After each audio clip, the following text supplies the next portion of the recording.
Hey, what's up? I'm Brian Jimenez. I live in Los Angeles and I'm a Mexican American. My dad is white and my mom is Mexican. And growing up, I never fully felt like I belonged to either culture. So I just ignored and avoided the insecurities and doubts I was feeling.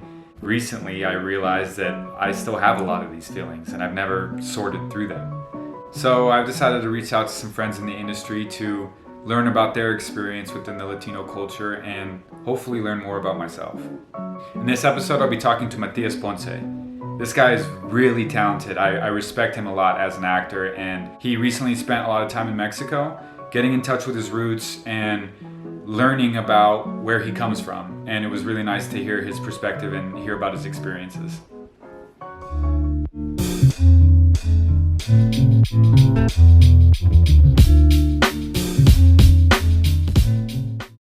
I got a bunch of stuff to talk to you about. I'm super excited because I was digging through your Instagram yesterday, and obviously I've been following you for a while, so there's a lot of stuff I want to touch on. Yeah. But first, because we'll get to Zoot Suit and we'll get to all that cool stuff. But first, I just want to ask you about your upbringing, childhood, your parents, your background, just kind of what it is, what it means to you to be a Latino, and what your background has taught you. Okay.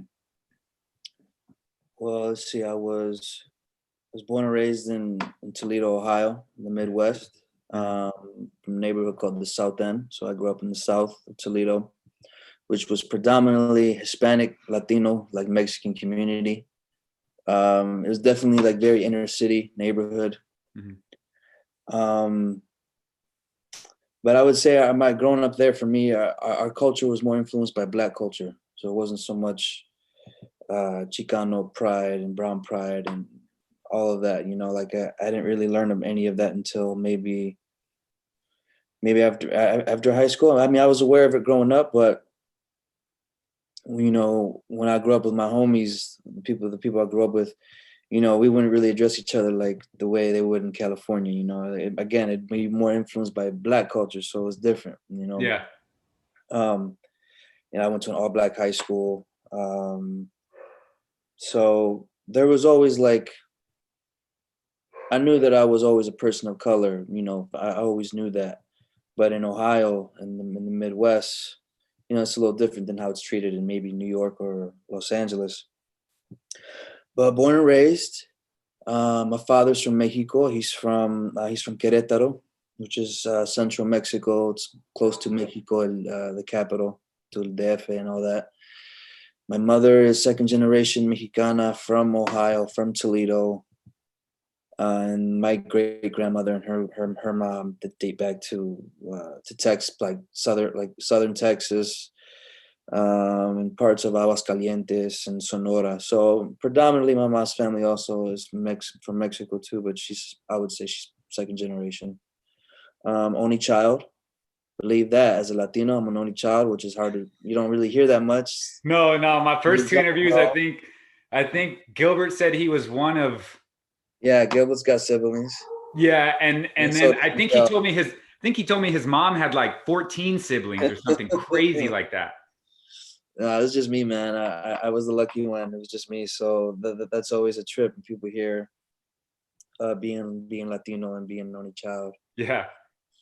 Um, but you know what? My dad made it a habit. I will say this, that he growing up where I grew up in Toledo, he made a habit of taking me back and forth from Ohio to Mexico, especially to Querétaro, where he's from.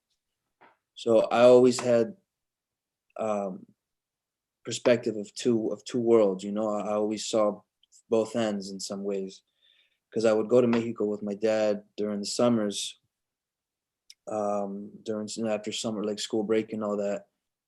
And I would spend time there with my family, my dad's family, with all my cousins, my aunts, my uncles, uncles that I didn't know I had, second cousins, third cousins, all that, man. So I was always, I think my dad made an effort to have me immersed in both cultures, knowing that he raised me in the States and being that he was from Mexico and that he's an immigrant, and that he wanted, he wanted something different for himself, and he came here and he raised me there. So that's one thing I definitely take, that I was privileged to have that, you know, Yeah. growing up as a Latino and as an only child, and where I grew up too. A lot of my friends, a lot of my close homies that I grew up with, you know, they all came from single parent houses, you know, kind of not broken families, but just, you know, it was a single parent. You know, they had their mom, or they just had their dad, or they're Right. living with their aunt or with their grandma. Right. You know, so I knew I was very privileged for that, and I was very grateful for that too, because I knew what I had, and grateful that my dad was able to do that for me, take me from, because it'd be funny, because I would have such an identity trip going there, because I would go to Mexico at the time. This was How old maybe were when you? first time I started going. I probably been going, man, since I was born, really. But what I can really remember is probably from 13 till now, man. Till I'm 31 now. So from that point on. Yeah. So when I would go as a younger kid, um, I wasn't really good at my Spanish. You know, my Spanish wasn't that good at the time, because I wasn't really embracing it, and I wasn't really immersing myself into it. I wasn't committed to learning it. You know, I wasn't really committed to it. So I'd be with my cousins, um, and they would throw jokes at me for being American, like, mira, eres un gringo, primo, eres un gringo, primo, mira el gringo. Stuff like that. It's all coming from love. But, it's just little jabs at me that I would remember doing, that I would I know for sure. remember going through. So that was on my dad's side. Now on my mom's side, bro, trip out on this, is on my mom's side. Apparently, my mother comes from a family of 9. She has no, 10. Sorry, 7 sisters, 3 brothers. One of my uncles passed away, but she was the only one in her family that married an immigrant, that married a Mexican from Mexico. So that was another way I stood out in my family too, on my mom's side, was because my mom was the only one that married someone that was from Mexico. So I was the only cousin in the family that was, that actually had, straight up roots from Mexico, because of my dad. So they would always call me, "What's up, Mexico? Hey, little Mexico. Hey, mijo, what's up, mijo?" Like they would throw those jabs at me. So both ends would bother me. It's like I wasn't too Mexican enough to be in Mexico, and I wasn't too American enough to be in America. Yeah. So I would always, that used to bother me a lot when I was younger, growing up. I'm thinking about it now, like all that time. But I think my dad really had an impact. He probably had the most impact of taking me there as a kid up until now, that I've been going, and being able to embrace that other side of my culture, of being Mexican American, and being I think I would be first generation. Yeah, I think maybe, yeah, I think I would be. Um, and just like how to, because look, I'm sure there are people from Mexico or from other Spanish speaking countries that maybe they come to America, and it's kind of that switch of like, man, maybe if I was raised here, I'd have, it'd be better. Or maybe if I was raised there, it'd be better. Because sometimes I would think to myself, like, man, what if I was raised in Mexico? How my life would have been, how Right. different my life would be then, compared to it being how it was now, how it is now, with, my parents choosing to raise me in Ohio. So that was always a very, yeah, man, that was kind of my childhood dilemma I had growing up, with my identity of being Mexican, and having the privilege to go to Mexico. And I would go to the deep, man. I would go to the Sierra, bro. I would go straight to the Sierra. So I mean, I'd go to the city too, but most of the time I spent a lot of my time in the Sierra, in the countryside. So such a different world coming from Ohio, especially Toledo, to going where I was. So it would be both extremes. It would Yeah. be extreme here and then an extreme there. Yeah.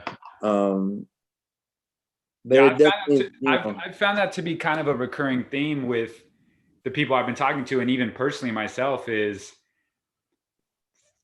belonging to two different groups, but not really feeling, or I guess having roots in two different groups, but not feeling like you belong to one yeah, necessarily, or kind of feeling like neither side wants to totally claim you, and you're just kind of, especially as a kid, you don't really, you can't put words to it. It's a feeling. It's just a feeling inside of like, well, when I'm around these people, I don't quite feel me, and when I'm around these people, I don't quite feel me, like totally me, and it can be tough. Well, for your dad being from Mexico and your mom being second generation, what were the differences? I mean, you talked a little bit about it already with the differences in the families, but what about between your actual parents? Was there a difference in how, because of their background, like their, I guess, their influence on you, and uh, how they shared their culture with you?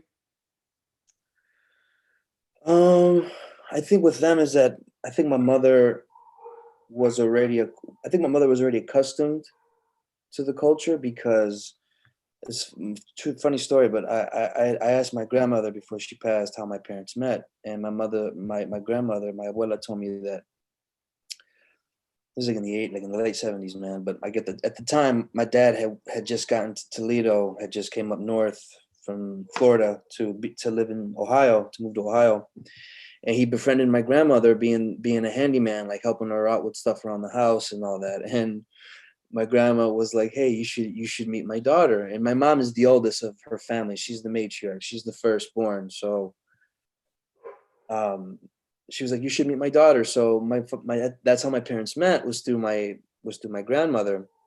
But my mom's dad, her biological father, not the man who raised her, but the man, her biological dad, my grandfather Henry, Enrique, he's from Mexico. He's from Aguascalientes. So my mom's dad is from Mexico also too, but he just wasn't in the picture, man. It wasn't that kind of story for her. Yeah. So I think my mom was already accustomed to the culture of that, and maybe it could have been, who knows? Maybe it could have been, hey, maybe I just want to help this guy out, and Yeah. it changed within the relationship as it moved on. But um, no, I think it was easy for my mom when she met my dad. Yeah. I don't think she had that barrier because she spoke fluent Spanish for one. Right. She never had a problem with her Spanish. She identified with being Mexicana to the fullest, no matter what.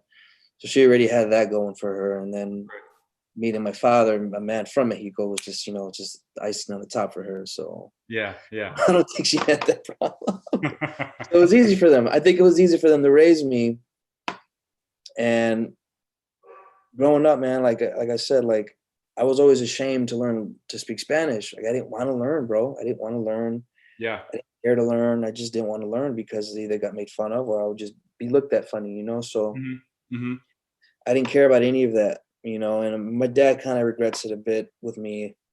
And I've been doing my own process, my own research of becoming more of a native speaker and practicing it when I get the chances and going to Mexico more and just immersing yourself more in the culture and the world.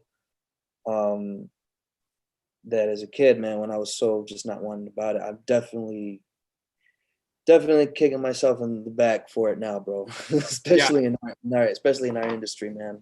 Right. No, I feel you. It's definitely, I think that's kind of what inspired me to even do these interviews, is because I I've had very similar feelings and thoughts that you had, especially, I even called my mom today because doing these interviews made me want to kind of like rehear her story of how she came here. Yeah. And I just remember as a kid, you know, feeling like I didn't want to talk Spanish either, because it made me more part of a group that I was like feeling almost ashamed about. So Mm. my abuelita would come and spend, 7 to 8 months with us every year when I was growing up. And she would, like, my parents would work, 50, 60 hours a week. And my grandma would be cooking, cleaning, picking us up from school. We were close enough where we could walk. So she would just walk over and pick us up and we'd walk home. And, I spoke Spanish with her, but when she would leave, I wasn't really speaking it. And as I got older, she spent less and less time. So it just became something where I spoke Spanish less and less often. And like you, I never, I didn't make an effort to change that or to not let that happen. But I'm so interested because you said that you really didn't start learning about the culture until after high school. What it sounds like it was like a conscious decision that you're like, I want to know more, I want to learn more. What was it that kind of like brought up that feeling, or what was it that kind of made that switch from you not knowing so much about it and then wanting to learn more about it? Mm, say maybe right after high school, a year or two after I graduated. Um, I was still deciding what I wanted to do with with my life and what I was going to choose to do, whatever, after school and all that.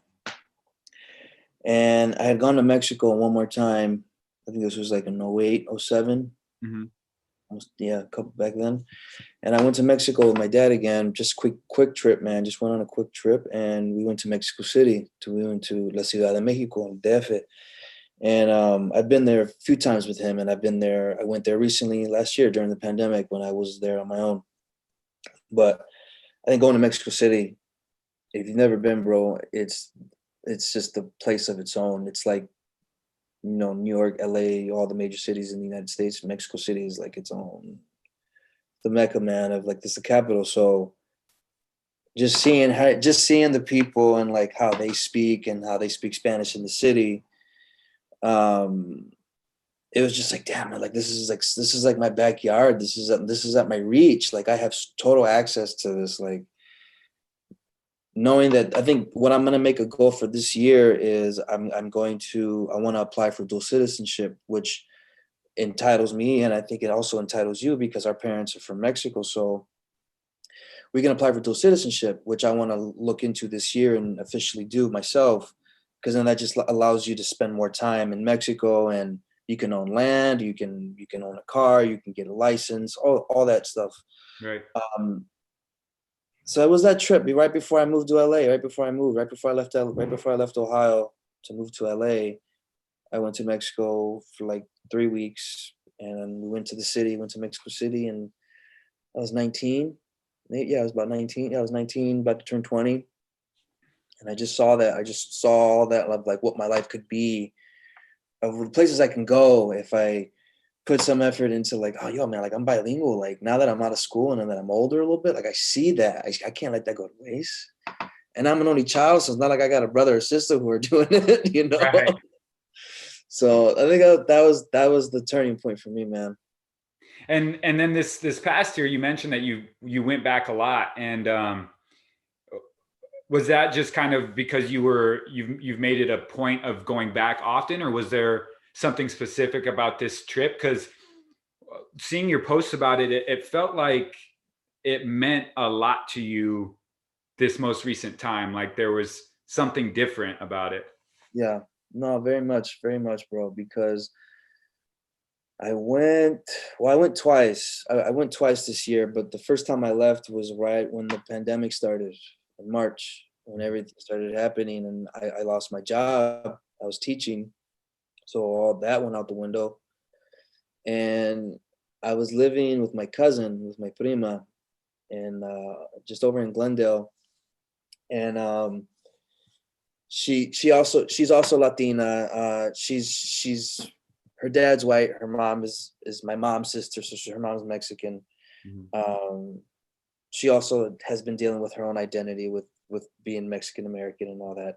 But she works in the industry. She works she's a female Steadicam operator. Okay. So there's like not a lot of women that do that with Steadicam, like, according to my cousin. But she's been very successful at it. But she was like, "Hey, do you want to go with me to Mexico?"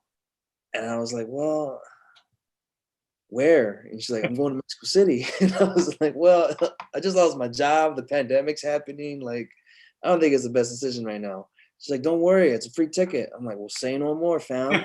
Say no more." So I got to go, man. Not on my expense, but I got a one way, and I went straight to Mexico City. My dad was already there. My dad was already there since January of 2020. Okay. Because he's retired now, so he tries to go back at least 4 months out of the year, Okay. if more if he can. But for the most, it's just 3 or 4 months he goes for, and then he comes back. But he was already there, before the pandemic had started. So I knew that if I go, I can go to the city for a little bit, do my thing, and then I can take a bus to my dad, which is only 2 hours from the capital. So it's not a bad ride. And I've done it before. I've done it a few times on my own, but not like how this time was with the pandemic going on. So I go to Mexico City, I leave LA, I'm there with my cousin. She was working on some show in Mexico. This was before Mexico even stopped their productions. Okay. But she was there working on a show as a camera operator. And I got to go, and we stayed at a friend's, a fellow who's from Mexico City, who's born and raised there. We stayed at his house. So I got to be in the city, man. I got to really be in the thick of it. So I was there for a week. And I just took all that time, man, to just soak in all the places I could go to before stuff started closing. Because, they were treating the pandemic a little differently than how we were in the States. So things were still open at the time. And their precautions were already happening, like with the face mask and the distancing. But it was still kind of normal down there when I first got there. But I soaked it in, man. I went to every major spot I could go to, check out every neighborhood I could go to. I went to restaurants, man, and talk to people. Get a taxi. Uber is extremely cheap in Mexico City. It is crazy how cheap it is to use Uber in Mexico. And just soaked it all in, man. It was like, I'm in the city. Like, if I want to learn my Spanish, it's probably one of the best places to do it in the world, probably. So I took it upon myself, man, to make it a habit, to make it like if I'm gonna be here, I'm not coming here for free, for one. But if I'm gonna be here, I'm going to use my time. I want to use my time. I don't want to just be here and wander off while the world is going through a pandemic, but I want to use my time wisely. Right. So I did that for a week, man, in Mexico City. And then I took a bus from Mexico to Querétaro, which is only 2 hour bus ride. It's nothing. And on occasions, man, this probably happened to me 3 times coming from Mexico, from the city to go to Querétaro. Is where I usually try to sit by the window, and I would like to sit by myself so I don't have to converse too much, because for someone like, oh, you're not from here, like I can handle myself, but I'd rather avoid it if I can. Yeah. But every time I would take the bus ride from Mexico City to my dad, I would always get somebody traveling going the same place as me, and a local, and would want to sit next to me, man, and they would just spark up conversation with me, man, and I'd be like, all right, Matias, you're in it. Right. This is how you want to better your Spanish. Well, Here do it. So that always tends to happen to me when I travel in Mexico. But I get to my father, I get to my family in Querétaro, and I don't know, man. I just think this trip was so important to me because I spent almost 3 months there. Mm-hmm. I stayed March, half of March, all of April, and half of May. So almost 2.5 months, and maybe. But I think that's the longest I've ever stayed in Mexico, and that's the longest I've ever been there with my dad too. So to really spend all that time with him there was very important to me, man, because it's like, when am I ever going to get the chance to really do this again, have the freedom to just go and be in another country when a pandemic is happening? Like, it's crazy. Right. But I think the biggest thing for me was when I got to where my abuelita lives in the Sierra, where my dad was raised, where he's from. It's about a 6-hour drive from the city. So Querétaro is in the middle. I call it Centro de Mexico, Central Mexico, because you have DF, you have Mexico, the state of Mexico, and then you have Durango, then you have Querétaro, then you have San Luis Potosí, then you have Guanajuato, and then you have Jalisco, and then Michoacán underneath. So it's all like the center of the middle. But where my dad's from, it's about a 6-hour drive from the city to the Sierra, to the countryside. And it's a crazy drive, man. It's a crazy drive. So, my dad has family in the city, which is the capital, which is Querétaro, the city. That's where the majority of most of my uncles and my aunts all still live, and my cousins, they've all moved from the countryside, and they all live in the city now. So I would get to see them. And then my dad also built property, which takes me back to wanting to be a dual citizen, because eventually I think my father wants to give me this property that he's finished built, but I can't own it unless I become a citizen. So it's kind Right. of another reason why I want to do the have the dual citizenship thing. But it's about a 6-hour drive from the city to the Sierra, and we'd make that drive, just me and my dad, me and my old man, bro. And when I was there, I was like, okay, I'm gonna be here for a while. I'm gonna be in Mexico for some time. Like, I'm not going back home to LA anytime soon. There ain't nothing going on. Whatever worries I have don't really matter right now at this point. Whatever worries I have in my life in LA, the city life, they don't mean anything right now. It's not important. So I told myself that I was gonna make this trip about learning my Spanish more and spending more time with my grandmother and my abuelita, and just talking to her and hearing her stories. You know, asking her questions, like, if you think about it, bro, like, when's the last time anybody's ever asked their grandparents, hey, what was your favorite song, or what's your favorite color, or what was the movies you watched growing up, or who was president when you were young, or stuff like that. Little small questions that we don't really think about. So I took it upon myself to make sure I was going to do all that, and also document my trip while I was there. Um, and man, like I got to spend a lot of time with my abuelita, man, a month straight with her, and she's 99. She'll be 100 this year in August.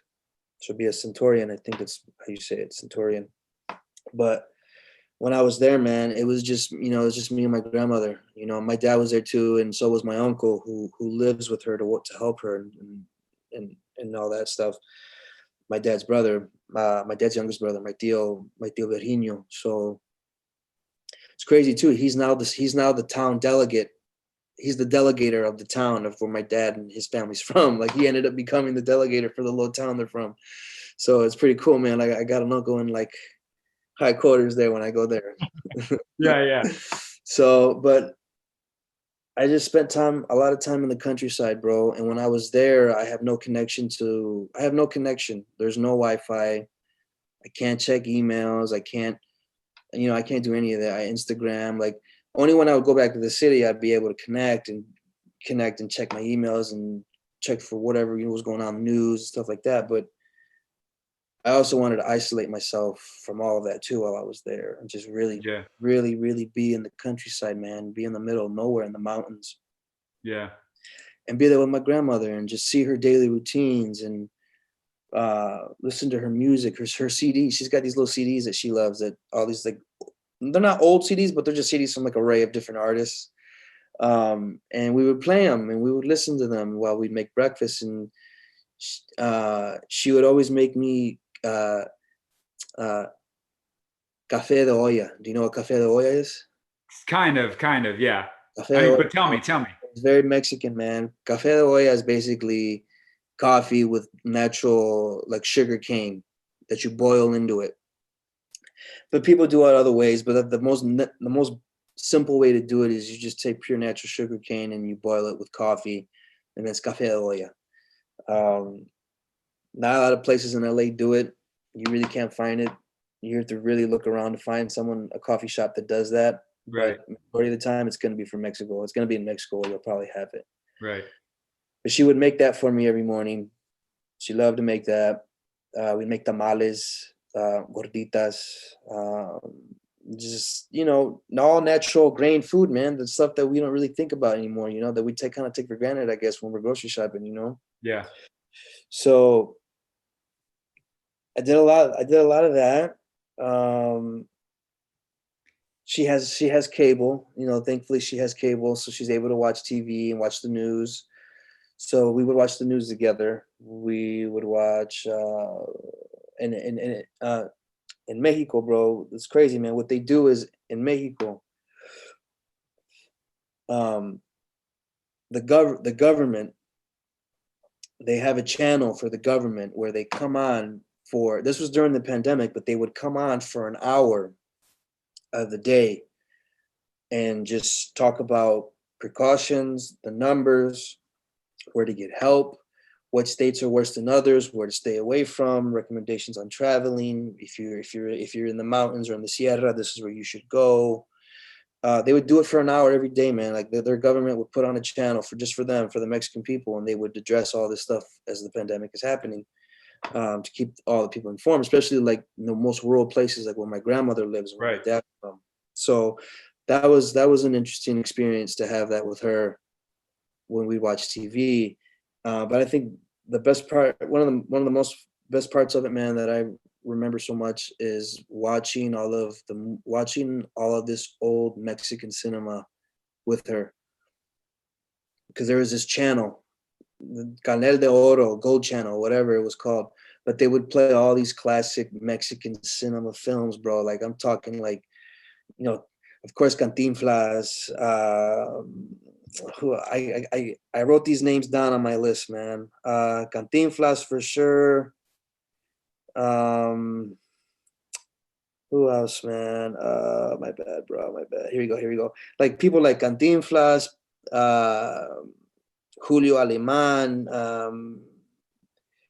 Piporo, Maria Felix, like all these golden age of Mexican cinema actors, man. Like all these movies would come on. Antonio Aguilar,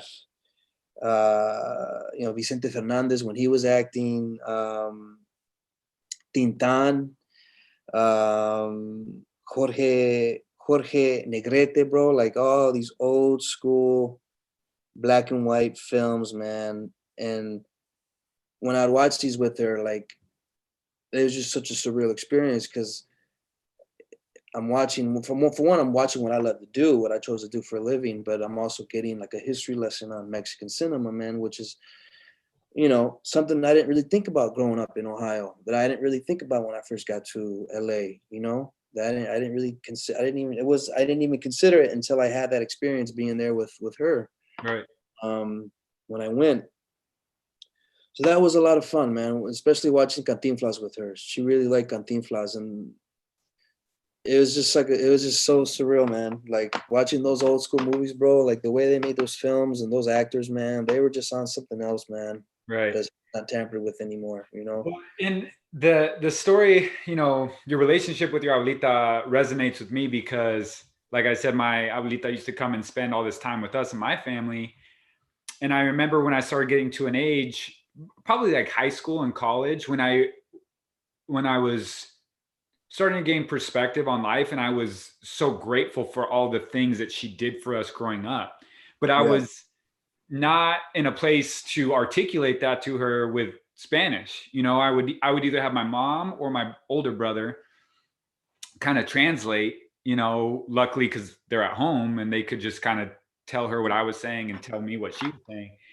But in college, I took Spanish as my language course. mm, And I got to a place my second year of Spanish where I was speaking it confidently. I wouldn't say I was fluent, but I was confident and I could understand. And I was the most gratifying experience about taking that class in Spanish was being able to go home and then speak to my abuelita and just have a conversation with her, yeah, just ask her how her day was, talk to her about the weekend. Yeah, like, and I really made it a point to tell her thank you, like thank you for everything that you did for us growing up. Like, um, yeah, I've never been able to tell you, but I love you and thank you. And even now, thinking or talking about it kind of gets me emotional because as time went on, like I stopped speaking it as much, and I now when I speak to her on the phone for holidays or whatever, I feel like it's like you're stuck in like this like a box, and you can't like you can only do things inside of that box. yeah, I want to say all these things to her, but I can't. yeah, Like I don't yeah, yeah, have it. I don't have the reach for it. So it's definitely again kind of what's made me reflect and kind of think to myself, well, if you feel this type of way about your upbringing or your experience, what can you do about it? And so I think being able to reach out to people like you and some of the other people that I've been fortunate to talk with, it kind of just it I'm finding that like we all are similar, and we're all also very different, but I'm hearing some of the same things, like some of the things that you or Miguel or Gilbert say are like so true to me. They feel like I know exactly how you feel, you know, like I know. And the funny thing is, like, those two fools are more rooted in it too, man. Right. And that's what's it's almost like, I mean, I'll be honest with you, like even performing with you guys when we met a few years ago at LATC. Yeah. And it's the National Hispanic Media Coalition, and it's the Man, Brian, Latino. that's when we first met, bro. Yeah, and the Latino showcase, you know, and I'm thinking to myself, like, because I had just met Espy, and she basically said, "Hey, we're putting together this showcase. If you want to audition, my dad will see you." And she was literally just like extending a hand, you know, like I had no right to really even go audition for it, really, you know. I guess I shouldn't say that, but like, No, you shouldn't say all that. Yeah. It was just like Right audition, bro. The way it worked out was just, you know, kind of perfect timing that I met her when I did and all that. And I remember when I was a part of it, just feeling like an imposter, you know, kind of like how did I sneak in? Like everyone here is like authentic, like they or at least I felt that way, you know. And maybe they could be, obviously talking with you now, everyone has their own things that they're still working through, or you know, that they aren't completely sure about. Yeah.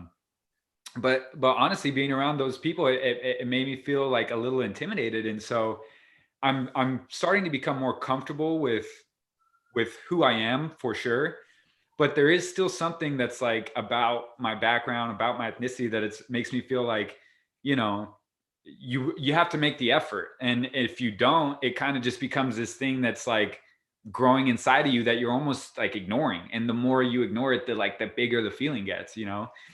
And so it's just nice to be able to you know, talk with you guys and like hear these stories, because when you talk about your abuelita, I think about mine, and she's 80 something now, and it's just it's so amazing to me what she does every day, like how far she walks to go to the market to pick up whatever that she needs for the day, the living situation that she's in, how much she's on her feet.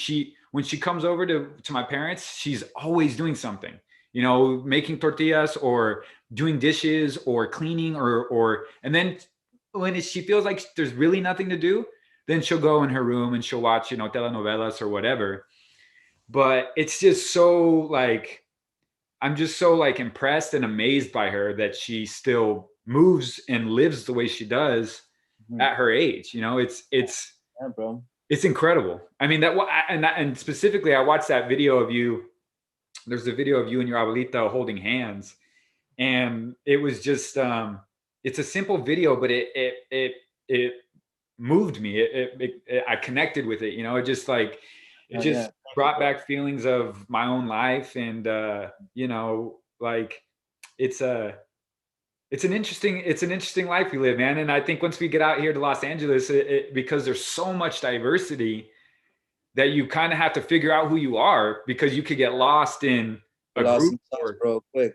swept away, you know. So I'm glad I'm here. I love being in LA, but you know, there's work to kind of like figuring out like who you are and where you stand, and being comfortable with it, not resisting it, like just accepting it and then trying to make the changes if you want to, but not feeling like you have to be to be a better person, or to be, in my case, to be more of a Latino, like I have to do all these certain things. It's like, it's in my blood. I am what I am, you know? Yeah, it's in our blood already, bro. There's no denying it. It's already in us. Yeah.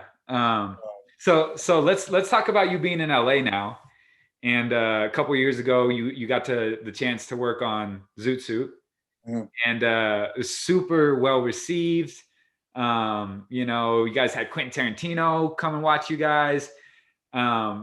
It's exciting. Congratulations on all that. But tell me about like just the experience of working on that project, that the history, the meaning of the play, and what you learned from it. Man, let's see, man. Oh, well, it all started July of 2016, man. July of 2016, LA Times had published an article about reviving Zoot Suit.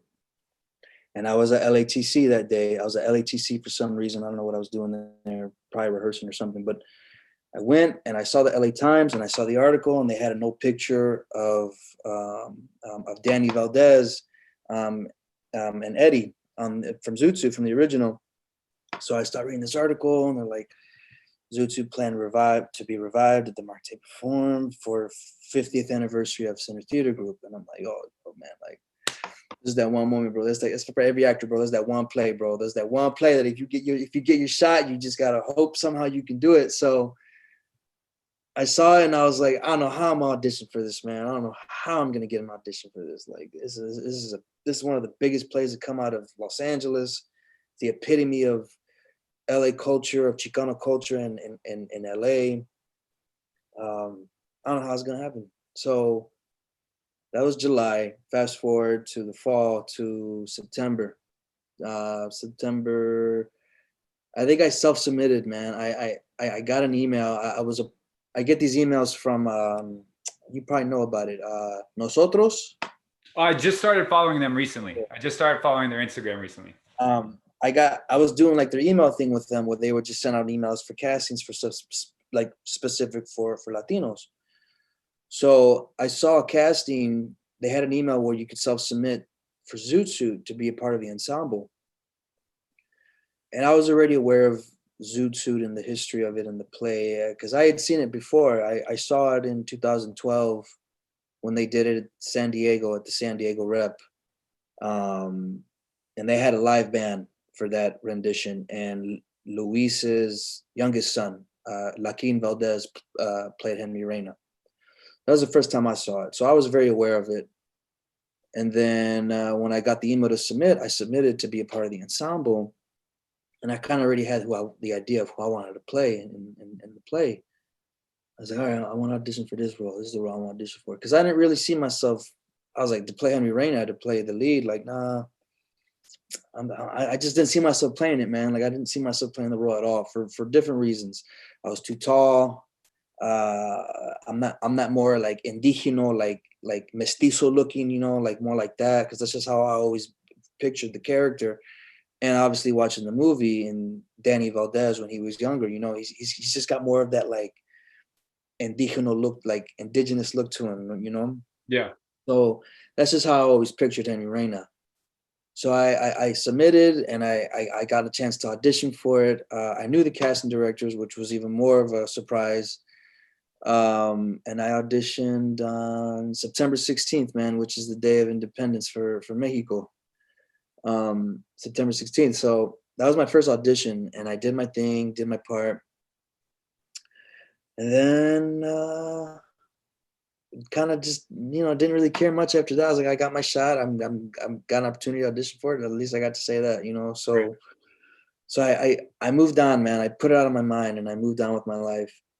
And I kind of had a bit of a rough patch at that time. I had a little bit of turmoil going on in my life at that time. So I went to Mexico. And the funny thing, man, is now that I'm older, I kind of realized that I tend to go to Mexico for refuge, because I feel safe. If I want to get out, you know, it's kind of a place of refuge for me. So I went to Mexico at that time. And my grandfather was still alive at this time. This was 2016 of October, November 2016. So I was in Mexico visiting with my dad, just, you know, doing the thing, man, soaking in time with my grandfather, and just, you know, this was pre-pandemic, so everything was normal, you know, so way pre-pandemic. Right.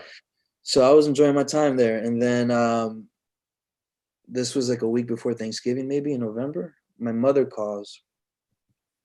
And my grandma, thankfully enough, she has a landline, so she has a phone, so people can get a hold of her doctor and family, whatever. Right. So my mother got a hold of me through the landline, calls me. She's like, "Hey, your manager's been trying to get a hold of you. She's reached out to me on Facebook. She's trying to get a hold of you. You need to go back to LA." I'm like, "For what?" It's like, "For Zoot Suit." I'm like, "Oh man, you kidding me? Like, I'm in Mexico. Like, this is already 2 months later. Like, when I gotta be back by next Thursday. That ain't happening. Like, you crazy?" Like, I'm like, "Shit. All right, well, I gotta go back." So Had to cut my trip short, fly back to LA, bro, with no guarantee of, what was going to happen. Right. I had moved out of my place. Everything was in storage. I had no place to go to. I had all my shit in storage. I just had my car parked in a friend's house. Had my car though. Went back. Didn't really have a place to go, man. Had to do this callback for Zoot Suit. And I do the callback. I do the first callback, man, and that was the first time I got to meet Luis Valdez, which was really awesome to meet him and be in his presence, So I got to meet Luis Valdez for the first time, and I got to meet Daniel Valdez, and I got to meet Kinan, which is the oldest son, which is the middle son, Okay. from his family. And I just got to meet the whole family, man, the whole Valdez family, and did the callback for the role that I had wanted to play, that I had first auditioned for, and did my thing, man. And then Luis comes up to me. He's like, "Hey," in this very raspy, low voice, he goes, "Hey, Matias, can you read these ones? Can you read Henry Reina?" And I was like, "Yeah, no problem. Just give me a minute." Yeah, no problem, man. Let me go ahead for a minute and let me go over this, and then I'll come back and do the thing for you. Okay, cool. So I go out and I get these sides for Henry Reina, and I'm going over them. Like, all right, cool. Like, I'm just gonna go in there and just have fun with it, bro. Like, whatever. It's all you can do. Right. He asked me, so I'm grateful that he asked me. So Right. So I go in the room, go into the casting room, and read for Henry Reina. We do it, and he gives me a note. And his note was, he's like, think of Henry Reina as think of him, he's like, you're a jaguar trapped in a cage and you're trying to get out. He's just very specific on a jaguar. He's like, you're a jaguar. It's very indigenous spiritual animal for our ancestors. So he's like, you're a jaguar. Think of it as a jaguar. I'm like, all right, cool. That's a very specific animal. Right. All right. So I took the note and I did it to the best of what I could, man, with the time I had, and that was it. And then thanked them, and I had a friend who was involved. He was working with Center Theater Group and the Valdez family with the casting process. He was one of the readers, but a very dear friend of mine who was very big in the Latino scene in LA and the theater scene. I walked in and he was like, hey man, we heard you came all the way back from Mexico, man. You came back all the way from Mexico. I'm like, yeah, man, I just got here 2 days. I just got here yesterday. And Luis was like, well, thank you for coming back. Thank you for, I'm like, well, hey, you called, so I'm here. Right. So that was like that, man. And then I think a day after or two, we had to do, not only we had the callbacks for the acting for the characters, but then we had to do a dance audition too, man. Really intense dance callback too with the choreographers that they had involved. So like a day after or 2 days after I did the auditions, then I go back to the music center over there on Temple and Grand, and do the dance audition, man. And it was pretty intense. Like there was a lot of people that got called back. They were narrowing it down from those dance auditions. So they were starting to X people out after the dance auditions had continued. And we just, we had to learn this choreography. Like it wasn't intense, but it was like, it was to check if you had rhythm and if you could learn the moves, at a good pace. How are you feeling at that point? Were you like, oh, I can move. I was this. good, bro. I was like, I'm good, man. I was like, I got rhythm, man. I dance, I get down. I love dancing. So just teach me it and let me get it in my head, and then let me hear the groove a few times, and we'll get it. We'll get it. So I did my thing, man, and I just let loose, and I was like, this is like my one shot, man. Like, this is what I moved here for. These reasons, these auditions, this type of thing. These are the reasons why I left Ohio and came all over to move to LA, man. Those are the reasons why. It just reminded me of why I moved. Why I left my hometown to pursue this crazy career that we chose. Yeah. So it was very, very reassuring. That was like a reminder for me, a big reminder for me. Even at the time, I was like, even if I don't get this play, like, even if I don't get a part in it, whatever, like, I'm just happy that I got this far, and like, I get to experience this. I'm just coming from reading it from an article, and now I'm in the final callbacks of it. So I was very happy with that, and I did my thing, man. And then it was all over with. And this was maybe like a few days before Thanksgiving, or maybe almost a week after. Just, I was just back in LA, kind of couch surfing, Yeah. looking for a place, and just like, well, I'm back. Like, cut my trip short. I Yeah. hope it was worth it. So, like a few days before Thanksgiving, bro, my manager calls me and, hey, did you hear anything? I'm like, no. She's like, well, I got your mom on the other line. You got it. You got the play. I'm like, what? You got it. You got the role you wanted. And they want you to understudy for Henry Reina for the lead. I'm like, all right, that's my contract. Say no more. When's the first day of rehearsal?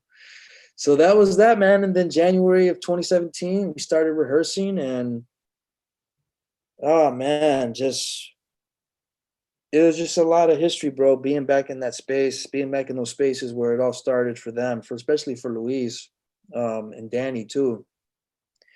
And we also had the great Rose Portillo involved in it too. And Rose Portillo was one of the original actresses from the original production of Zoot Suit. So you had Danny Valdez and Rose Portillo playing the parents in this production we did. But in '78, when they did it at the taper, Danny was Henry and Rose was Della. So that itself was like a big change, like a big thing to be a part of too, and to see that, especially all the years that they've had with that play, man. So that was pretty amazing, man. And then just being in the room with everybody, man. And then, you get to work with Damian Bichir too, man. And playing Pachuco, so it's like, it's a heavy hitter right there too, man. So that was also another thing on top of another thing, to experience. Right. And I'm just like, damn, like this is it. Like all right, like I'm here. Like I got this far. This is where I wanted to get. Well, I'm here. I'm in this room. I deserve to be here. So, all of it started to roll, man, with rehearsals and talking with Luis and his family and the history of the play. And Luis would teach us about, being Pachuco, the whole culture of the Pachucos, of the way they talked and the way they're Spanish, because their Spanish was called caló. That was the slang. It was called caló, like carnal y ponte trucha ese, just all the words that come from Zoot Suit that are in that play, man, is all based on this Spanish that they created for themselves back in the 40s and the 50s when all that culture was around. Right. So he kind of broke it down for us, the history of all of that. The whole style of the Zoot Suit and why they wore Zoot Suit. And, you were either a Zoot Suiter or you were a Pachuco. And the difference between a Zoot Suiter and a Pachuco was a Zoot Suiter, you just went for the fashion to show off and you'd go dance with your lady, right? If you're a Pachuco, you're a bit more of a rough guy. You want to get into a brawl, you want to get into a fight or get arrested. So that's kind of what how he broke the distinguishment between the two words for us to learn. Right. And then we start blocking the play. We start learning the dance numbers, bro. We start learning the numbers, dog. And like, it's a cast of 12. I think, no. It's a cast of, well, I think it's a cast of 15 actors, I think. But only 12 of us are the ones that are actually the ensemble that are dancing with the leads. Right. So it's a big cast, man. It's a big cast. So you have all of us in this room with Luis and Damian, and it's the 50th anniversary for Center Theater Group, and it's the 40th anniversary for the play. Right. So you got all this stuff writing for it, man. So everybody was feeling it. We were all on it. We were all like, this is a big deal. Like they're doing this, so we're a part of it. Right. So maybe into like the third week, man, of rehearsing. No, but during that time, I was doing my part as the ensemble, and then I would sit in on the rehearsals with the actor that they had hired to play Henry Reina at the time, because I was his understudy. Right. So it was also going to be my first time being an understudy, and it's not an easy job, man. I'm sorry, being an understudy is not. I haven't got to experience it yet, but it's not an easy feat. I tell you that. Because you got to learn two parts essentially, right? You got to learn two parts essentially, man. And not only that, but you're making your part yours, but you got to make that part, his part, somewhat his, but also you a little bit too, So it's like, it's a trip, man. It's definitely a task. But I was learning as I was going with the rehearsals and the understudy and sitting in on the rehearsals, and then I'd have to go learn a dance number, and then I'd have to go sit on this scene with him and Damian or with the actors that are playing the other opposite leads. Go and do that. And then just started learning it, man. But I was already like, I had soaked all that in so much already, because prior to me coming back from Mexico back to LA, I took the play with me because I just had a little feeling. I just had a little Yeah. feeling, bro, that I'm gonna take this play with me and I'm gonna read the shit out of it. I'm gonna read it, the parts, every part, and I'm gonna come back. If I do get the opportunity to come back, I'm gonna be prepared because I Right. want to take this serious. Yeah. So I even took the play with me to Mexico, man, and was reading it to my cousins in Mexico, and they were reading the Spanish, and they kind of knew about the Zoot Suit culture because of Tintan from Mexico. Big famous, big black and white golden cinema actor who wore the Zoot Suit, and he was the first Pachuco of Mexico. Okay. So they knew about the culture a little bit too. So I was already, I guess I was just like, I was prepared for whatever would be thrown my way. So we're into rehearsals, man, third week, and we got maybe 2 weeks left before we start previews, or a week left before we even start previews. And to keep it short, there were creative differences between the theater, between CTG and the gentleman that they had hired for the play to play the lead at the time. He had his differences, and the theater had their differences, and the family also had their differences. So, they all parted in the best ways they could from the production. And then I show up to rehearsal. This was the day of the Women's March, January 21st, 2017, man, the first big one in downtown LA. I show up to rehearsal, and my stage manager was outside outside taking a break. He's like, "Hey man, so-and-so called in sick today. I know you're the understudy, and we have to do a run we have to do a run of the play for the lighting team, for the lighting designers. Are you up to it? Do you want to play Henry Reina for this run?" I was like, "Yeah, fuck yeah, yeah, yeah, yeah." I'm not off book. He's like, "Don't worry about being off book." I'm like, "All right, cool." But no, yeah. I mean, I got most of it, but not all of it. Right. But if everybody's willing to help me, then yeah, I'm down. He's like, "Yeah, everybody will help you. Don't worry. It's just a quick dry run of the whole play so they can see where they can start putting lights in the theater." I'm like, "All right, cool." So I got my chance, man. I got my shot, and I did the run. I played Henry Reina for that run with everybody, and at the end of it, man, everybody was kind of like in shock, I guess. I don't know why they were in shock for, but they were a little in shock. Like, I mean, I'm not trying to be cocky, bro, but it seems like everybody was kind of like, everybody woke up a little bit. And I woke up, but everybody was like, "Yo, shit, where's this? Where's this? Why isn't this what we're getting?" But I was so, this meant a lot to me, man. This whole thing meant a lot to me. This was like, so I like to say this, man. It's 1,000 hours of acting, bro, for one moment. 1,000 hours of acting for one moment. So that's how I kind of took it. Like all the acting, all the training classes, all that shit we've been doing. This is the one moment where you get to just really exude all of that and use it and just live in the moment, man, and give it your all. And that's kind of what I did. Yeah. And I had fun doing it. And I knew in the back of my head that if this is the only time I get to play this role in front of Luis Valdez himself, then so be it. You know? But like I said, hey, I got to do it. So I did the run. We did the run and we finished the day. It was a long day from 10 in the morning to 6 p.m. So it was a pretty long day for everybody. We finished. Everybody was very, everybody was very, grateful to me and gave me compliments. And it was a really memorable day, man. It was a really surreal experience as an actor for me to have.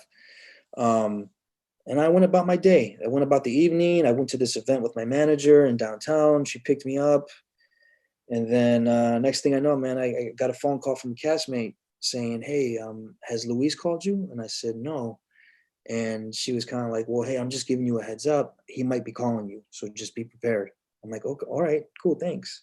So I'm at this event, right? I'm at this event and I'm like, "Damn, what's Luis Valdez gonna call me for? Like, what did I do? I hope that I offend him or upset him." Right.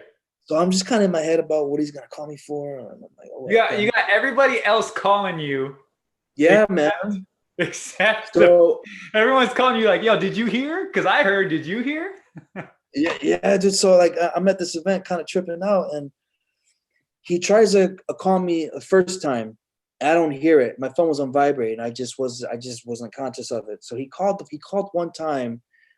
I wasn't able to answer it. I missed the call, but he left a voicemail, and then for some reason, out of habit, man, I just went to check my phone just to be, just to be safe. I checked it, missed call from my uh, from San Juan, because he's from San Juan, San Juan Batista, where their family's from. So it was an area code from up north. So I was like, oh shit, this is probably him. Left the voicemail. Oh shit, left the voicemail. So I go to the voicemail, and as I'm listening to the voicemail, Luis is, calling me and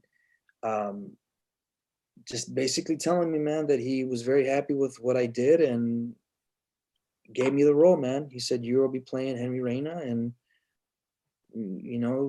congratulations, and I look forward to working on the role with you and making this production the best it can be, and I'll see you at work tomorrow at 10 a.m. Good night.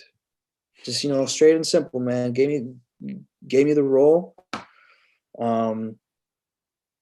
And then he called again as I was listening to this voicemail, and then I was able to click over, and then I was able to really talk to him over the phone. And we talked, and I was just so much grateful to him, and just like, thank you so much for giving me an opportunity. And I hope I did something that you liked, or I don't know, just like I just wanted to show up and be in support of everybody and support of your play and for what's going on. And and yeah, man. And he's like, no, you did what you're supposed to. You did your job, so you got the role.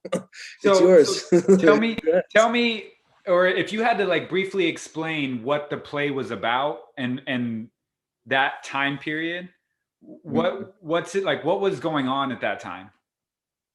So the play is based on factual events, based on the Sleepy Lagoon murder of 1942.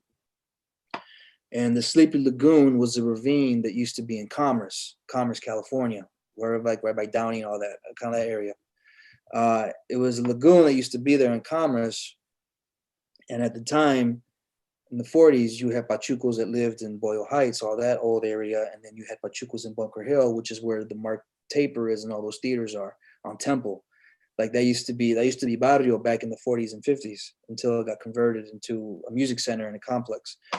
But a lot of those kids from those neighborhoods, and then kids from Downey, they would all meet at this one lagoon to hang out. And every time it happened, there would be clashes because of the gang culture, being Pachucos, and just being from different sides of town. So what happened was an event took place at that lagoon in 1942, and a kid got murdered. And basically what happened was, when this kid got murdered, they basically tried 12 kids for the murder of one person. And all these kids were Latinos. They were all Mexican-American kids, like 19, 17, 18, no older than 21 or 20, bro, like just kids. And 12 kids got tried for the murder of one person. And after all that happened, it started an uprising. The trial didn't happen until 1943, but in June of 1943, that's when the Zoot Suit riots happened. And what incited the Zoot Suit riots was the incident that happened with this court case with these kids being tried for murder, and all of them being Mexican and being Zoot Suiters, being labeled as punks and bad people because of their outfits of what they wore. Right. It incited the riots in Los Angeles. And basically you had Navy men of the US Navy that were docking at the Chavez Ravine. They would literally dock, and they would come into LA seeking out Mexican Americans in Zoot Suits. They would seek out Zoot Suiters, and they would beat them up. They would tear their clothes off. They would humiliate them in public. They would beat them up, man. It was basically it was an incited riot upon Mexican Americans in Los Angeles for wearing Zoot Suits. And also at the time, this was during World War II, so he had all that going on too. But basically, the play is based on those events about the Zoot Suit riots of 1943, and about the Sleepy Lagoon murder of 1942, and the real kid that the story is based on, his name was Henry Levas. Instead of Henry Reina, it was Henry Levas. And Luis kind of told me a little bit about the real history of the 38th Street Gang, and the real Zoot Suiter that it's based on, and his life, and all this happened to him, man. He was part of that trial. He went to this lagoon to hang out on a summer night. The fight broke out from another party, and kid got murdered, and they got blamed for it. They tried to try 12 kids for murder, just on the same murder account. So there was also the race tensions going on too between whites and people of colors, but this time it was brown people. It was based on attacking on raza. So yeah, man. That play is a big rooted culture in the city of Los Angeles, man. And I think a lot of people. No, I can't say this, but I would say maybe the Zoot Suit riots, man, were probably the first legit riots prior to the Watts riots, and then prior to the Rodney King riots, and prior to the riots that we, witnessed in June, bro, being in LA and all that stuff that we saw, but it's part of LA has riot history, man. And the Zoot Suit riots was probably the first big one that happened in June of 1943. And it was an attack on Mexican Americans. And the people that fought the case in the play, the attorney that fought for the kids and the lawyer that fought for the kids, there were these white people, these white Jewish people that fought for them because they saw the injustice going on, the racial injustice going on with these Mexican kids to the court system of Los Angeles, and how they were going to try all these kids for the murder of one person just because of the color of their skin and just because of their outfits. Right. So that's why I kind of say, like, all the stuff that's going on now, bro, it all stems from, it's all rooted in the past, man. It's all rooted in something that's already been there, bro. Absolutely. It's just now, I think now we're just, everyone's seeing it more clearly now, more often than we used to. But yeah, Zoot Suit does have themes of racial injustice and all of that stuff that's going on today. It's still relevant now than when we did that play in 2017. But yeah, man, that's my story on Zoot Suit, man. And I'll be forever grateful for that experience, bro. I can't tell you what it was like, man. Like almost 3 months, 8 shows a week. You get Mondays off, man. Like that's what I have been wanting, man, thriving to do. And I got to do it. I got a taste of it. And I'll forever. That's probably one of my pinnacle moment for me, man, in my career. The time I've been at this and what I've been doing to move further and to get to next stepping stone. Just to further yourself in your career, man, and do the work you want to do. Right. And be a role model, be a voice for other young Latinos who don't really see themselves on stage or on screen. Right. So I felt that responsibility for me doing that play. Right. And I'm this kid from the Midwest, bro. I'm from Ohio, and I got to be a part of LA culture in some way. Right. So, I hear the term, and you've mentioned a couple already, but Latino, Chicano, Mexican American. Is there, for me, like, I grew up, I remember saying like I was Hispanic, or I was this and that, and now I'm almost like I still am not sure, I guess, either how to appropriately like label myself or others, or like what's I guess accurate. What's accurate, like what? Yeah. No, I feel you, bro. I feel the same too about a lot of the terms that are out there now. But for me, I think for me, the way I would go about it, how I feel about it is, where I grew up, like being from Ohio, being from the Midwest, I just kind of always saw myself as Mexican American. I'm just a Mexican kid. That's it. Then and throughout, The Latino term was around too for like the Latino club and high school and all that. So yeah, I was like, I identify with that too, stuff like that.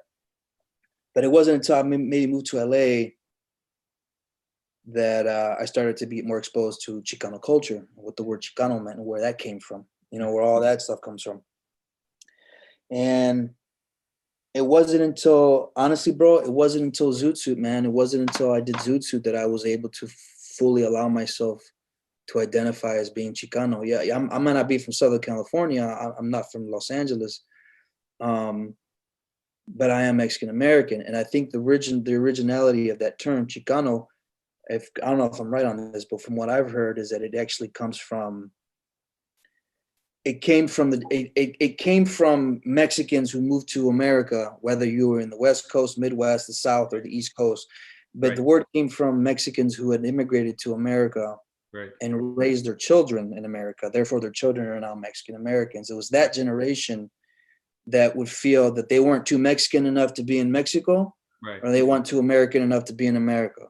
So then they call themselves Chicanos. Well, then we'll just call ourselves Chicanos, Right, and that's how I heard it too. Is it's people who have come from Mexico who are now living in America, and it's funny because I when I hear that describes me and my family, specifically my mom, but I'd never heard or thought to call myself Chicano. You know what I mean? It was kind of like growing up, you were like Mexican, and that was kind of it. Like for me, I grew up in Albuquerque, New Mexico. I lived there for most of my early childhood. And then I went to high school and college in Arizona, in Mesa, which is like a suburb of Phoenix. And Latino is definitely a word I heard, but like Chicano was like, I almost felt like it was, I didn't know what it meant. So I couldn't identify or associate with it. I didn't hear it at all. I didn't hear it in Ohio either, man. Not until I moved to Cali. Not until I got to California. Even in Mexico, I wouldn't really hear it. It's not really a term that's even used in Mexico. But that's kind of how I would identify with. Like, and then coming back to the word Latino, to me, now that I'm older and I've kind of seen the differences now, I think to me the word Latino is just used to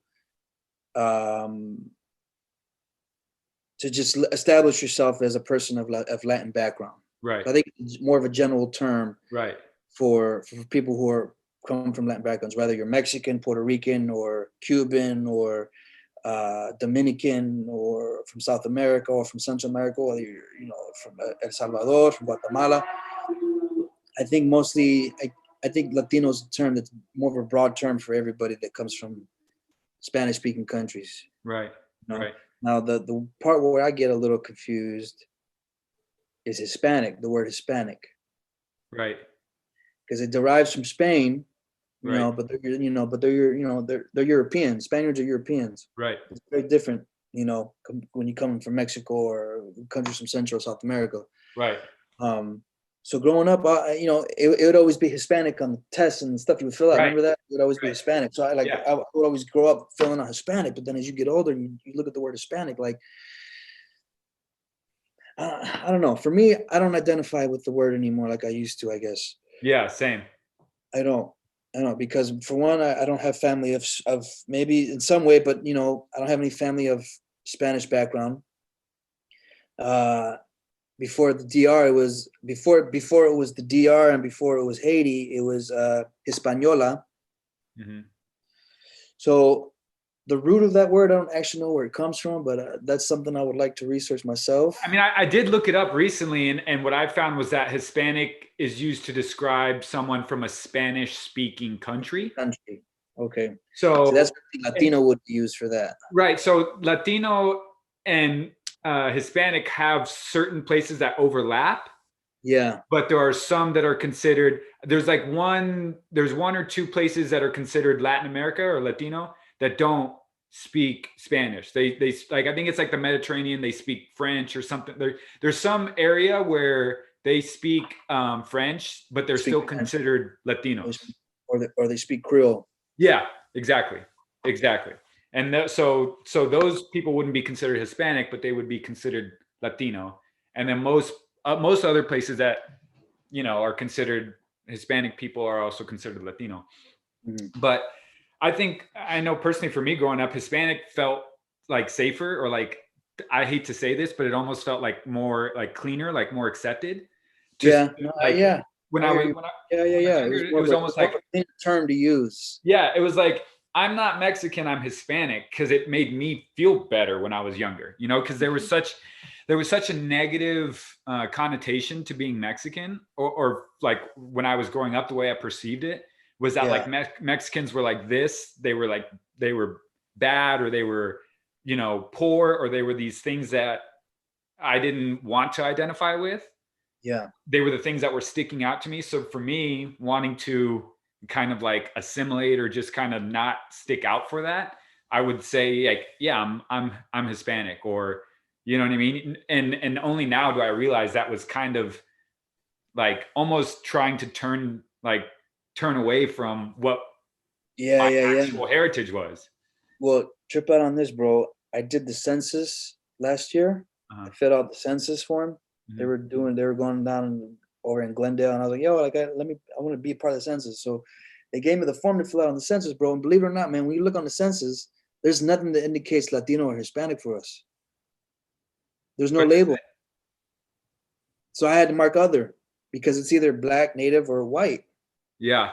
And there's no thing on the census to fill out to say whether you're of Latin or Hispanic or Latino background. There's no Latino or nothing, bro. It was just either black, native, white, Asian, something else, and then other. I was like, yo, there's no. I was kind of shocked by that. I was like, yo, so what do we put under? Like, what are Yeah, they because looking at? I did the census last year, and I don't even remember that. That surprises Huh? me that there wouldn't even, because I we're didn't by see that. far the next biggest population in the States. I mean, next to whatever you would call white European or whatever. Like, Yeah. you know, to not have that is like a misrepresentation. Yeah, that tripped me out. But I did see that on the census last year, man. And when they was filling it out, I was like, oh, there's nothing in here for us to sign. It's all right. I'll put other. I guess I'm just part of the other. I'll put the other. So I'll get you out on this, but I've been seeing for a while when I follow you on Insta and some of the other stuff that you use this hashtag "film is Oh not yeah, dead," someone's not dead.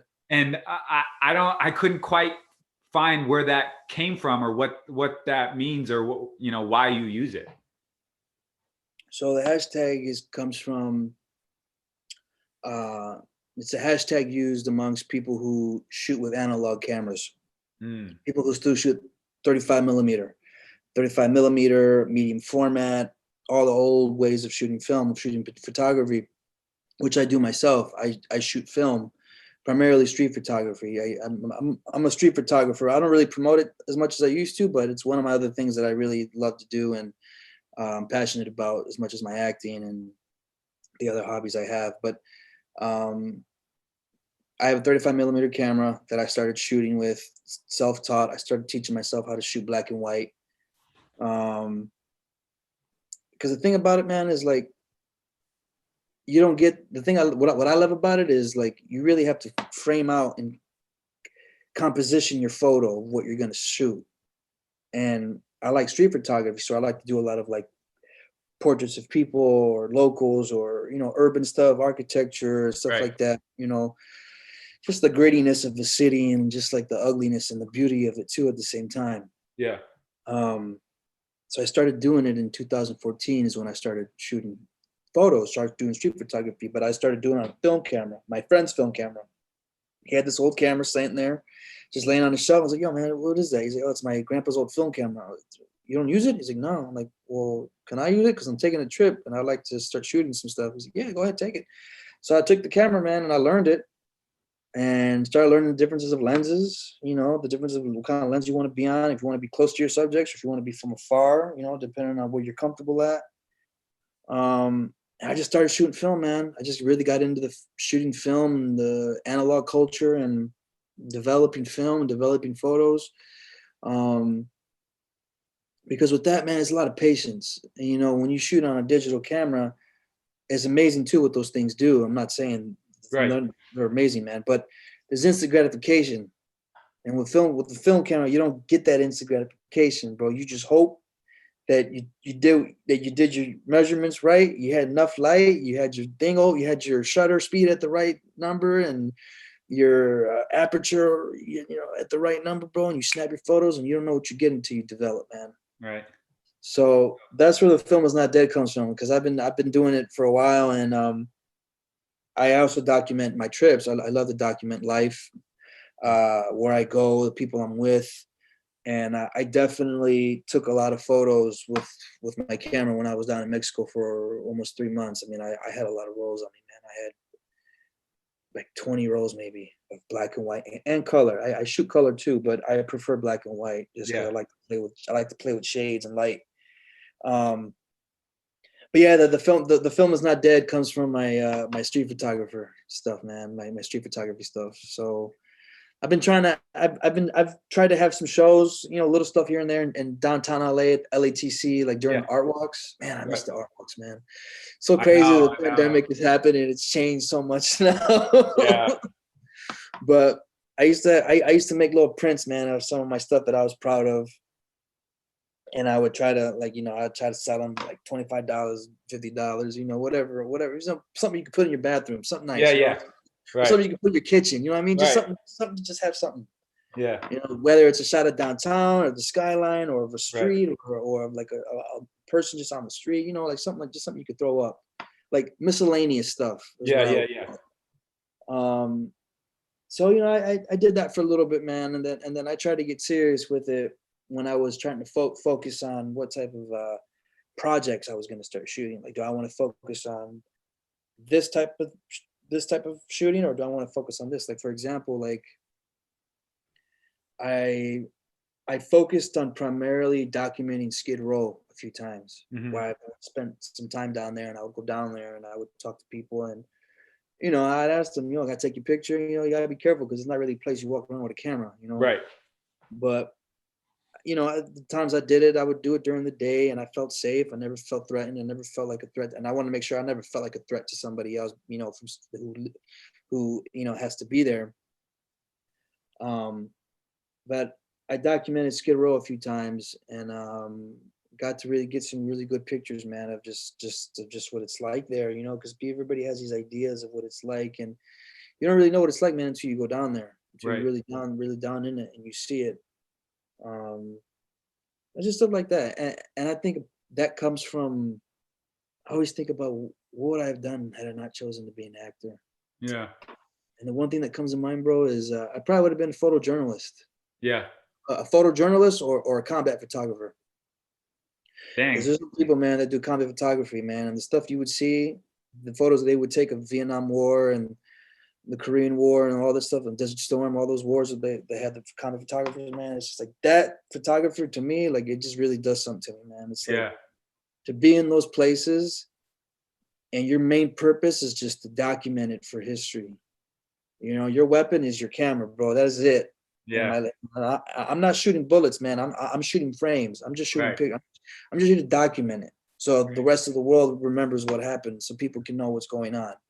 Yeah. So that's kind of my thing with why I shoot, why I love photography, is I really get a kick out of seeing people enjoying their life. Yeah. Seeing people in moments. Right. And I get to observe it. Right. And if I can capture it, then it's even more nirvana for me, bro. Then I go all in for it. So I definitely love to see. It's something that I really love seeing, man, is seeing other people relish in their moments. Yeah. And if you can document it, then I'll more than happy to do it, man. So I don't know. I just like shooting life, man, capturing people and capturing places and things that really like. Think of images, man. Like think of the images from the Time magazines, all the images of those Time magazines, man. Like those images really stand out over time. Right. They're timeless, and that's where the film is not dead, man. Because maybe we could mesh both worlds, and you'll get a role where you play a combat photographer. Dude, that'd be great, man. Like people always ask, what are your dream roles? And I only got two. Honestly, if I can share them. Yeah. My first dream role I don't know why, man, but I would want to play this washed up matador who's got a drug problem, and he's got a custody issue with his kid, with his ex-wife, and he's about to lose his kid. But at the same time, he's got a chance to reclaim his glory as a matador. And he's got this relationship with this bull that he's been training with ever since he was a kid, but he's just been a drunk, and he just has a drinking problem. So I don't know. For some reason, I just want to play this washed up matador, man. This motherfucker is just trying to reclaim his stuff back, but he's got all this stuff in life happening to him. I love that. And there's something about bullfighting, man, that I don't know. That'd be really amazing to learn or just to see. I've never seen it in person, but I just think the sport of it, man, is very. It's an old tradition that's still kept, and they do it in all Latin countries. They do it in Mexico. They do it in South America. It comes from Spain, but bullfighting is definitely big in Mexico. And then the second dream role would be to play a combat photographer who's caught in the middle of a war, and he has to take a side, right? He has to decide whether to be neutral or he has to pick a side or he dies. And this is, all that kind of like what's that? You know what it reminds me of? It reminds me of that movie. Have you ever seen it, Brian? Babel? Babel? I haven't. Brad I know exactly what you're talking about, though. Kind of has that. It's kind of that vibe, man, of that movie right there. So yeah, those would be my dream roles. Yeah, I think it's funny because I've thought about this, so I'll share mine as well. And I can only think of one at the moment. I feel like I'm forgetting one, but the one thing I've always wanted to play the front man in a band. I've always wanted, and I don't even. It doesn't have to be a band that's like famous. It doesn't have to do like Freddie Mercury. Yeah, like Led Zeppelin or Rolling Stones. Yeah, it doesn't even have to be that. As long as it's a story that has some grit and some authenticity to it. Just to play like the front man of a band, to me is like, because like that's cool, when I do karaoke and stuff, it's like it's a show. It's a concert, and I can. Yeah. It's the opening number, bro. Yeah. So for me, that would be, I think, something that like just the thought of it, is like an exciting possibility. But yeah, man, I think what's cool about where we're headed, at least, and we've talked a lot about our background and our past. I think what's cool about where we're headed is that there are going to be more opportunities. I feel optimistic and hopeful, that there's going to be that change where, like, I watched Broken Sunflower Hearts, and I loved that short. Yeah, I thought you did a great job, by the way. Thank you, bro. And what I loved about it was the story was all that mattered, not the fact that you guys were Latino. I mean, I think people who are from that background know the extra layer that puts on to the story, the difficulty of that topic in that community. But it really didn't matter about that. Didn't really have a role in the film. It was really about the relationship, and seeing work like that is so encouraging, because I'm hoping that we're moving more to where the story is what's important, not the players or where they're from, because no matter where you're from, you can go through the same problem. Yeah. Oh, so go ahead. No, I was just saying, it's like, because the color of our skin, bro, should never dictate the kind of story we're telling. Right. I mean, it's like, it almost feels like certain times, and I can't name any off the top of my head right now, but it almost feels like certain topics are only allowed to certain groups. And then, for us as Latinos, we're only allowed to do, a handful of stories, and everything else. We're only allowed to have this much fun. Yeah. Right. And everything else is kind of reserved for other groups. So like I said, I'm hopeful that we're moving to a place that's going to allow for more stories to be told, that, because for me, especially doing these types of interviews and moving through my life, I want to, like, there should be stories about someone like me, for a kid to watch who's feeling unsure about himself as a youngin', about where he stands, and be able to watch a story and be like, oh, like, I'm not alone. It's okay to feel uncomfortable, to not know yet, like, where I stand, because I'm seeing it reflected in, stories and things that I'm watching. So, I think it's important that I've felt at times where I was almost excluded, and I don't think it was because anybody did anything or said anything to me. I think it was kind of my own insecurities, kind of projecting my own insecurities.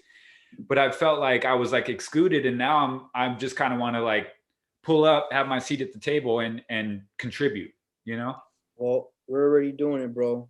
Yourself, me, Gilbert, Miguel, Rick, all our friends in the circle, bro. We're all part of that change, man. We're all part of that generation, so we're all in it together. So we're all carrying that responsibility, bro. As you know, as how I see it, you know, like we're all each other's peers, man. So we're all in it, man, and we're all gonna make that change. Yeah, for sure. It's already happening, bro. It's already happening, man.